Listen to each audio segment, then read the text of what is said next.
How do you behave while waiting? What happens when you are waiting? Do we make mistakes when we are waiting? What do we do about the mistakes that we do while we are waiting? Learn from these people who have gone ahead of us, and I would pray that we also stand firm, looking forward and our eyes fixed on the goal.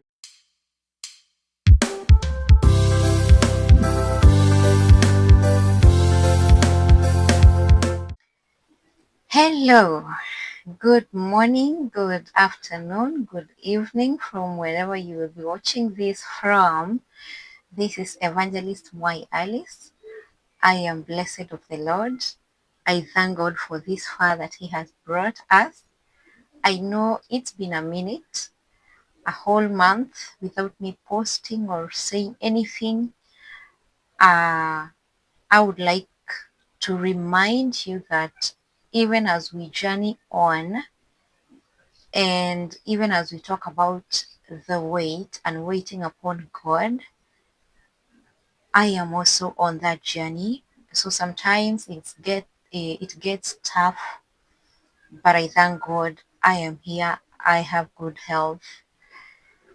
I am okay, and I thank God because we were not told, like, because we are Christians the journey will be smooth.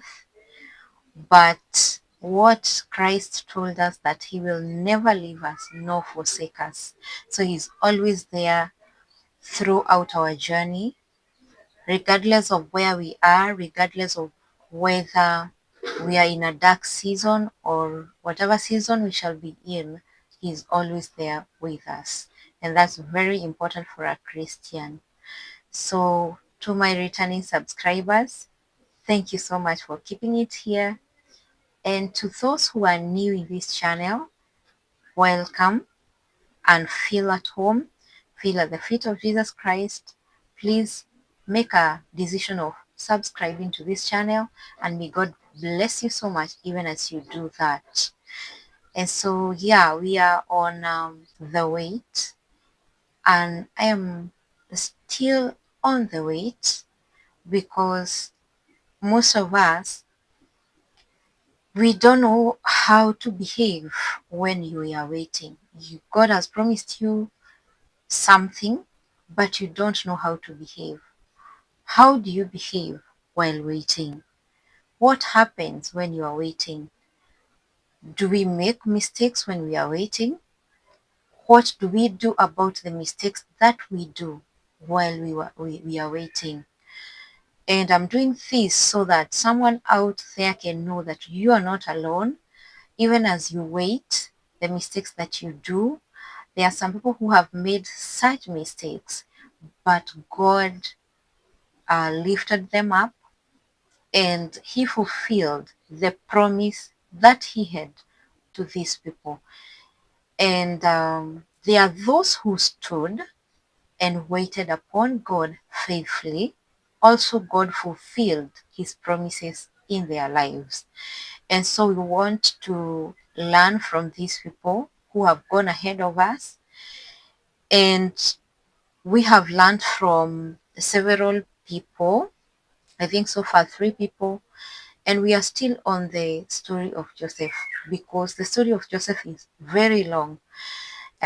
Today we're going to look at this story from Genesis 39, Genesis 40, and Genesis 41. It's a long read, so I'm not going to read everything. I'm going to read where necessary. You can read it for yourself. The story of Joseph after he was sold. On arrival in Egypt, what happens to him? Because we saw that he was bought by the Ishmaelites traders. So when they reach Egypt, they sell Joseph to one of the Pharaoh's officials called Potiphar. So Potiphar was Pharaoh's official, one of the Pharaoh's officials, and he bought him as a slave. So Joseph had been shown in a dream that his brothers and his family would bow down to him, but they didn't believe that. But before this happens, he had been shown that he will be great, a great person in the society. But before this happens, Joseph had to be sold as a slave. He has become a slave, first thing first. So Genesis 39 we read, now Joseph had been taken down to Egypt. Potiphar, an Egyptian who was one of Pharaoh's officials, the captain of the guard, bought him from the Ishmaelites who had taken him there. The Lord was with Joseph so that he prospered, and he lived in the house of his Egyptian master. When his master saw that the Lord was with him, and the Lord gave him success in everything he did, Joseph found favor in his eyes and became his attendant.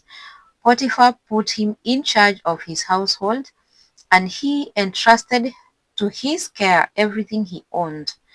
From the time he put him in charge of his household and of all that he owned, the Lord blessed the household of the Egyptian because of Joseph. Imagine, he has been bought as a slave, but the favor of God is upon him. And when this, I think he was quick to learn that the favor of God was upon Joseph. And so he puts him in charge of everything that he owned, his household and his property. And so the Bible is telling us that from the time that he put Joseph in charge, God prospered this official, Pharaoh's official called Potiphar. And so in our waiting, we might get into stages where we acquire names that are not meant for us, but we acquire them along our journey. And you also discover that whatever Joseph did, because of him being in charge of Potiphar's household and property, he prospered. God prospered him. And so, one of the lessons that I can pick from here is that sometimes when we are waiting, you will become a blessing to people. Might be those people whom you become a blessing to would be waiting with you, and whatever you are waiting for, they might also be waiting for the same. However, God might use you to proclaim a blessing or to become a blessing to these people, and they go ahead of you.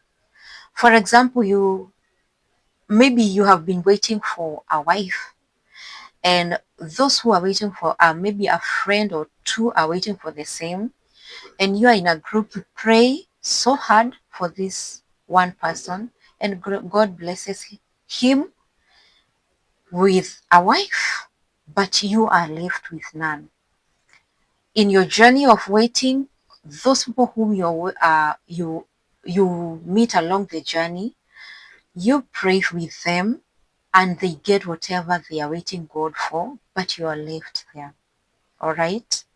Not because God has forgotten you, but because your blessing might be greater and it might need you to pay a greater cost than them.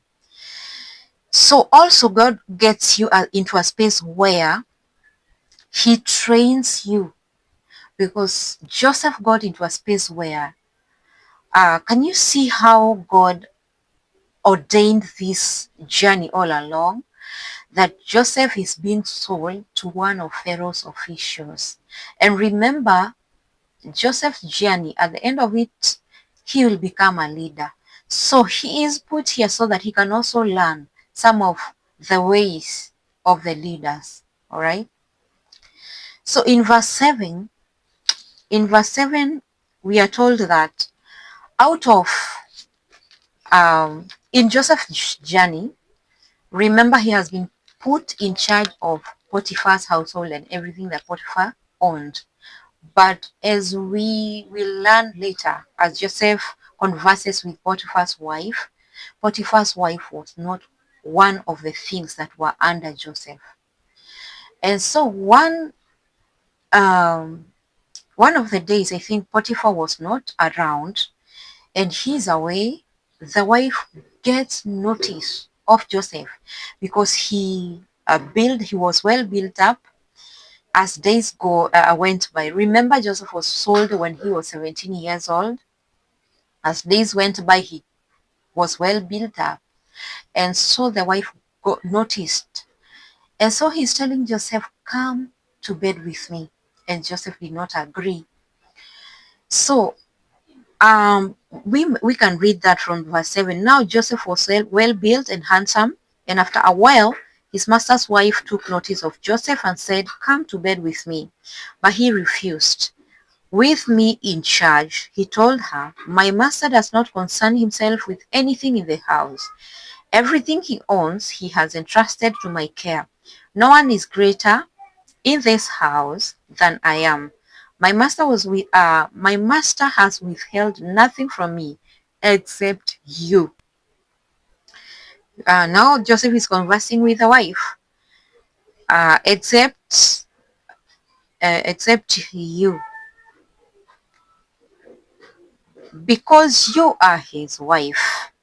How then could I do such a wicked thing and sin against God? And so, one thing that is coming strongly out of this story is that Joseph was grounded and he knew his God well. He knew everything that God wanted him to do, and he knew going against God was sinning against God, and he wasn't ready to do that. Okay, some of us have sinned and fallen short of God's glory along our journey of waiting, just like we saw in the story of Abraham. But some of us are still standing, and kudos to you who is still standing and waiting upon God for whatever promise that he made to you. And this is the example, a good example that we see in Joseph. He stood firm on what he believed. He believed that he should not sin against God by sleeping with someone's wife, because that is a sin, that is adultery. And so, when we are waiting, we shall be tempted. If you have not been tempted, please know that temptations will be there. But it's for you to stand firm and to know the God that has promised you. And let me tell you, when you fall short, when you do not stand firm, looking ahead or looking up to what God has promised you, uh, I think there comes a delay that you don't want to meet with, because Satan knows that this promise that God has given you, he will fulfill it in a particular time. And so when God is almost fulfilling that, Satan brings a counterfeit, looking almost like what God promised you. So let's be watchful, let's be very careful, because it's so sad that we can fall when we are almost getting the blessing that God has in store for us. May God help us, because it's not easy. Again, we need God's grace to do this. And so Joseph stood his ground, and I would pray that we also stand firm, looking forward and our eyes fixed on the goal. And so on and on. And we also, sometimes when we fall, if you have ever been in that space, or you are in that space right now, you have been standing but you find yourself down, you have fallen in short of God's glory, please re-strategize. Stand up, accept it has happened, and re-strategize on how to continue with the journey. For example, when you fall short of God's glory, remember who you had stood before. Please stand up accept what has happened, and decide to, no matter what, stand and continue standing firm no matter what. Take it as a lesson, learn from your fall, and make sure that a mistake is not a mistake until you repeat. So please learn from your mistakes, learn from whatever setback that you have on this journey of waiting, and make sure to avoid repeating that. And ask for the grace to continue standing, because God is gracious enough to enable us continue with the journey strongly. And as the word says, let's walk by faith, not by sight. Let's go to Genesis 14. If you want, you can read this story from Genesis 39, 40, and 41. And out of Joseph's refusal to sin against God with Potiphar's wife, we see Potiphar's wife ganging up and coming up with a way of tormenting Joseph. And because he was left with Joseph's robe, that is what she uses to crucify Joseph. And when the master comes back, of course, when you're given such a story that someone wanted to rape your wife, of course, he gave in without even questioning, without asking questions, without giving Joseph a time to explain himself or even state whatever was happening. And so Joseph goes into prison, another name. First, he was a slave. Second, he has become a prisoner. So along our journey, we shall acquire very many names, but at the end of it all, God will crown us with the real name for our destiny. But before you get to your destiny, please make sure to stand firm and to remain in faith, because it's tough. And in prison, Joseph is God's favor is upon Joseph too. Still, he is favored, and he becomes he is put in charge of all the prisoners. All right. And so while he is there, two people who are working for the King Pharaoh, does something wrong to him, and he is angry at them, and so they are put in prison too. And God has a way of just orchestrating our way out in our wilderness. And so I see as if God was just doing his things to make everything work for good for Joseph. And so there is the cupbearer, the chief cupbearer for the king, and the chief baker, and they have been put into prison, and they have dreams. Each person separately had a dream, and they told each other, and the dreams were devastating because they didn't know who would interpret to them. But in the morning, Joseph realizes that they are not okay, and he speaks to them. And the chief cupbearer, tells tells him that they had dreams, and he tells and Joseph tells him to tell him the dream, and the chief bearer goes ahead to tell Joseph the dream. And so Joseph interprets the dream. So this is something we can also see. We are seeing in that story that Joseph had a gift of interpreting dreams. So after interpreting the dreams, and which the cupbearer, this gift, we shall see that later on will come to save Joseph, and he will be taken out of prison because of this same gift. All right. Like the Bible tells us that our gifts will make us dine with kings. That is why you should freely give any gift that you have, any talent that you have, just give it freely.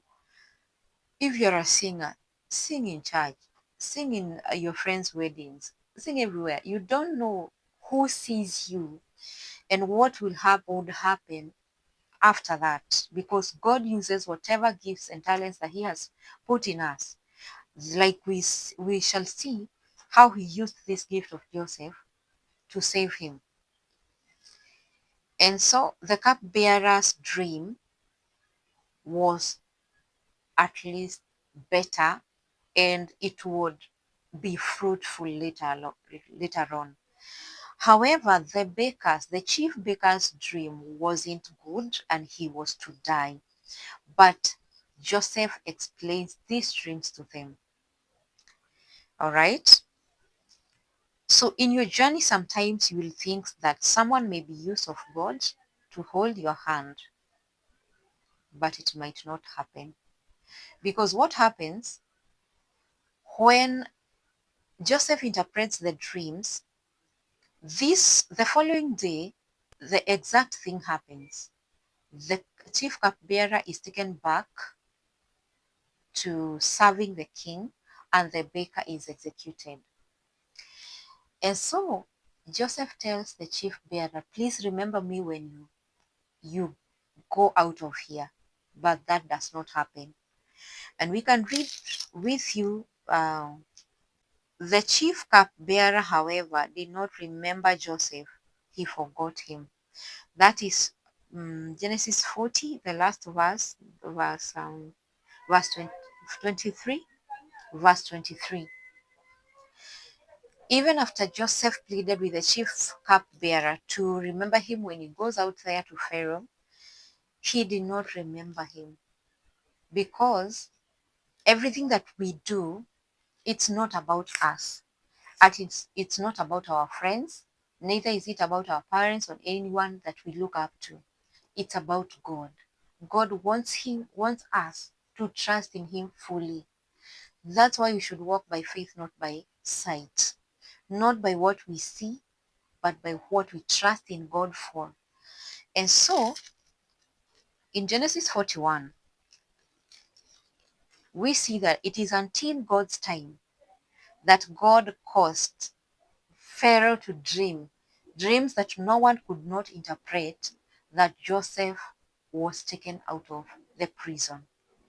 In Genesis 41, God speaks to Pharaoh in dreams. He searches for someone to interpret the dreams with no success.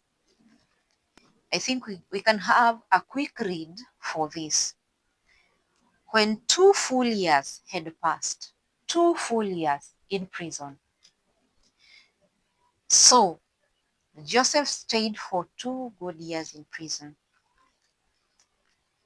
Pharaoh had a dream. He was standing by the Nile when out of the river there came up 7 cows, sleek and fair, and they grazed among the reeds. After them, 7 other cows, ugly in gowns, came out of the Nile and stood beside those on the river bank. And the cows that were ugly and gowed ate up the 7 sleek, fat cows.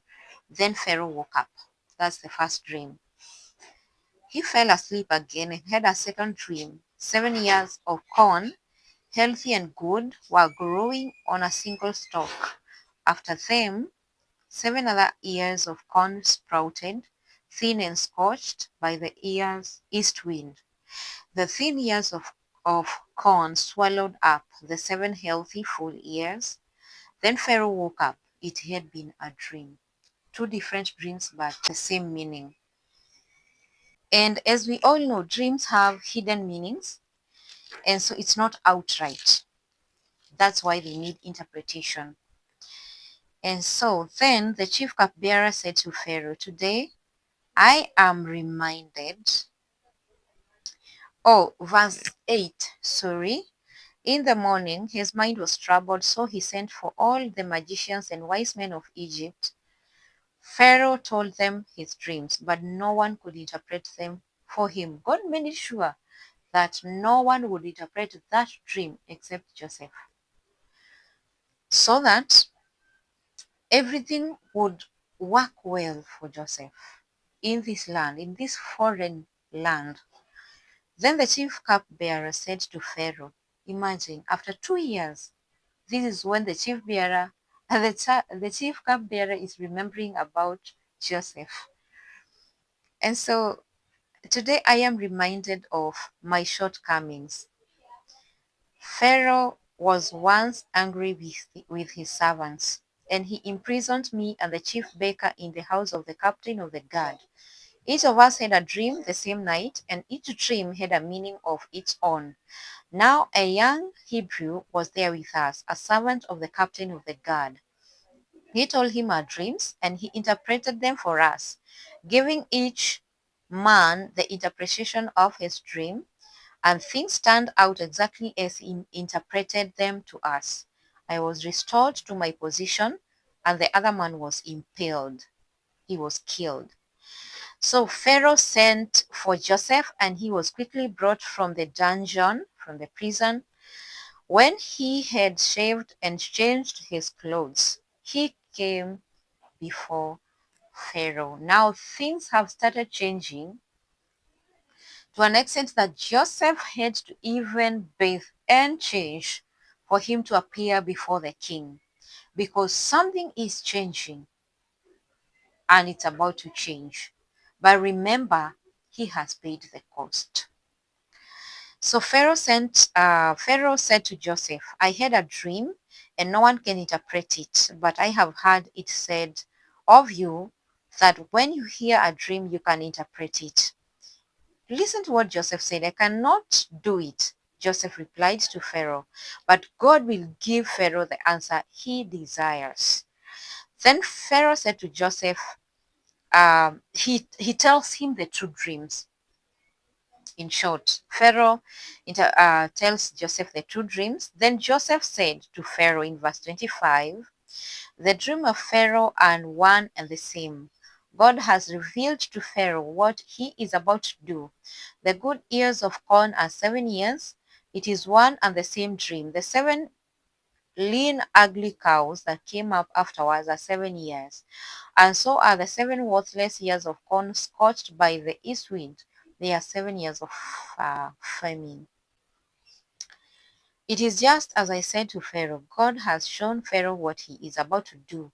7 years of great abundance are coming throughout the land of Egypt, but 7 years of famine will follow them. Then all the abundance in Egypt will be forgotten, and the famine will ravage the land. The abundance in the land will not be remembered, because the famine that follows it will be so severe. The reason the dream was given to Pharaoh in two forms is that the matter has been firmly decided by God, and God will do it soon. And so he is able to interpret these dreams. And what happens next? And now let Pharaoh look for a discerning and wise man and put him in charge of the land of Egypt. Let Pharaoh appoint commissioners over the land to take a fifth of the harvest of Egypt during the 7 years of abundance. They should collect all the food of these good years that are coming and store up the grain, the cities for food, under the authority of Pharaoh, to store up the grain under the authority of Pharaoh to be kept in the cities for food. This food should be held in reserve for the country to be used during the 7 years of famine that will come upon Egypt, so that the country may not be ruined by the famine. The plan seemed good to Pharaoh and to all his officials. So Pharaoh asked them, can we find anyone like this man? One in whom is the Spirit of God. Can we find another man who is as wise as this man, a man whose God's Spirit is in him? And I wonder, why hadn't they seen that before he was imprisoned? There are some things that happens and you wonder, where were your eyes before the imprisonment happened? Like someone who at this particular time had been imprisoned for false information, for he had done nothing to be imprisoned. He never deserved the imprisonment. But he was to be taught and he had to pay the cost. Because remember, even in prison, he became the leader. He led the guards there, you know. And so God was teaching him leadership from all angles, and he had to learn the hard way because he would be in charge of different kinds of people. And so here we see he has gotten favor in the eyes of Pharaoh. And then Pharaoh said to Joseph, "Since God has made all this known to you, there is no one so discerning and wise as you. You shall be in charge of my palace, and all my people are to submit to you your orders. Only with respect to the throne will I be greater than you." And that is what happened. Joseph was put in charge of Pharaoh's palace. Remember, he has come from being in charge of Pharaoh's official, one of Pharaoh's official called Potiphar. And when he went to prison, God elevated him after imprisonment. So there are some wilderness that God might take us for him to maybe try us and test us, and after that you are elevated. Because here Joseph has been elevated. He is put in charge of Pharaoh's palace, and also we shall see that he became the the governor. He became the governor in Genesis chapter 42 and verse 6. Now Joseph was the governor of the land, the person who sold grain to all its people, because these dreams, as God had said, had shown the king, it came to pass. There were 7 years of abundance, and there were 7 years. There came now the 7 years of famine.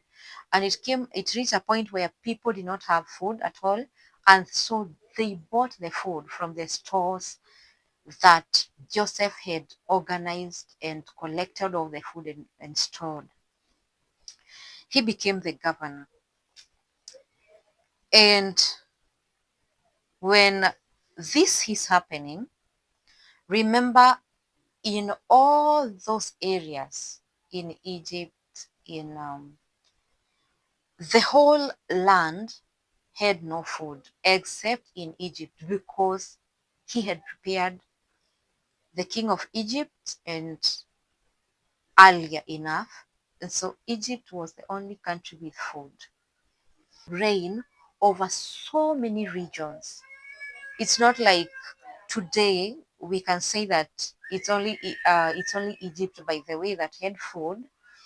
It's the territory under which the king Pharaoh was in charge of. So all the territories that the king was in charge of had food through Joseph, who had several stores in every city to keep the food. So this, remember, Joseph had left the brothers and the father, and so it so happened, yeah, and it so happens that the brothers to Joseph, because they have been stricken by the famine, have been sent by the father to buy food from Egypt. And so who is in charge? The governor. They are brothers. But of course, when they sold Joseph out, he was very young. Maybe he had not even maybe, he had no beards. Maybe by this time he is bearded. They couldn't recognize him. And so when they came to buy the food, when Joseph's brothers arrived, that is Genesis 42 and verse verse 6, still verse 6. When Joseph's brothers arrived, they bowed down to him. Let me read from verse 6 so that we can understand where. Now Joseph was the governor of the land and the person who sold grain to all its people. So when Joseph's brothers arrived, they bowed down to him with their faces to the ground. As soon as Joseph saw his brothers, he recognized them. But he pretended to be a stranger and spoke harshly to them. Where do you come from? He asked. And so the story goes on and on and on with his conversation with the brothers. But I want you to see that God fulfilled what he had shown Joseph in a dream, that his brothers bowed down to him first, because the first dream showed in the two dreams he saw his family bowing down to him, including the sun and the moon, who represented the father and their mother. And so the brothers bowing down to this governor that they don't recognize, but Joseph recognizes them. All right. I want us to go to the point where now Joseph reveals himself to the brothers. The point where Joseph reveals himself to the brothers. Oh, before we go there, I would like us to look at something. In Genesis 41 and verse 45, is it 45 or 41 to 45? 41 in verse 46.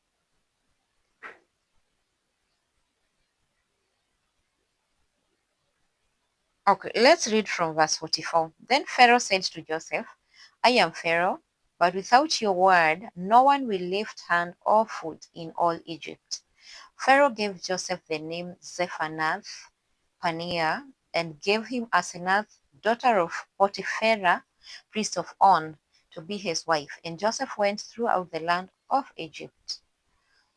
Now God has restored him back to a better position, elevated him, and immediately he is given even a wife, a new name and a wife on him.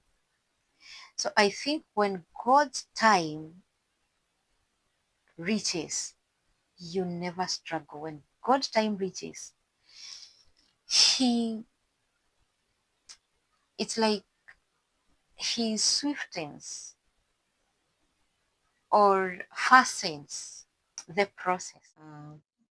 From the same mother and the same father, Benjamin comes along, and also later on the father joins them and the family relocates to Egypt. However, there is something I want you to notice. We said that Joseph was sold as a slave when he was 17 years old. And Genesis 41 and 46 tells us Joseph was 30 years old when he entered the service of Pharaoh, king of Egypt. That means from 17 to 30, he had to wait for 13 good years. We saw that Abraham waited for 25 years.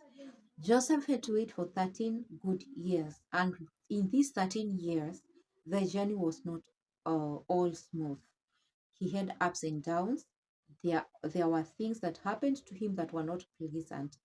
But we have seen that God was with Joseph all through his journey, because even when he was put in prison, God made sure that the the people who were in charge, the guard in prison, knew and noticed that God's favor was upon Joseph and he was put in charge of the other prisoners. So that tells you that all throughout Joseph's journey, God was with him and he saw him through. From 17 years to 30 years, 13 years of waiting. How long have you waited? Have you lost hope? Is it a shorter period than that of Joseph or a longer period than that of Joseph? How do you feel about it? Do you feel like giving up? Please don't. Child of God, when the right time comes for God to bless you, He will restore all the years that have been eaten, that have gone. He will restore everything that was eaten by the locust and the cankerworms. So please do not give up on this journey of waiting upon God.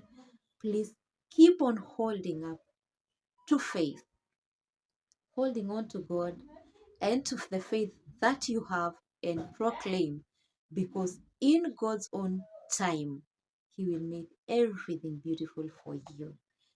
Yes, and up to that point, I don't have much more to say. Thank you so very much for watching this episode. It's our fourth episode, and we shall continue looking at the waiting and learning from those people who have gone ahead of us, so that we can see how did they wait upon God, because it's not all rosy when God promises you something. And when you are a seed of God, there are some things that we go through that are maybe a bit harder and different from other people, but don't give up. So thank you very much for watching. May God bless you. Keep it here. If you haven't subscribed, please make a decision of subscribing, and let's support each other in prayer, because this journey is not easy. If you are a waiting babe, if you're waiting, uh, whatever you are waiting and trusting in God for, please let me know on the comment section. Like this video, comment, share as widely as you can, so that we can reach as many people as possible, because I know there are people who are waiting and it's not easy for them. Let's encourage one another on the comment section, so that we can also be able to hold hands, to hold each other's hands as we continue with this journey of waiting. May God bless you so much. Until next time, I have been your one and only evangelist Mwai Alice. May God bless you so much and keep you. Until next time, bye.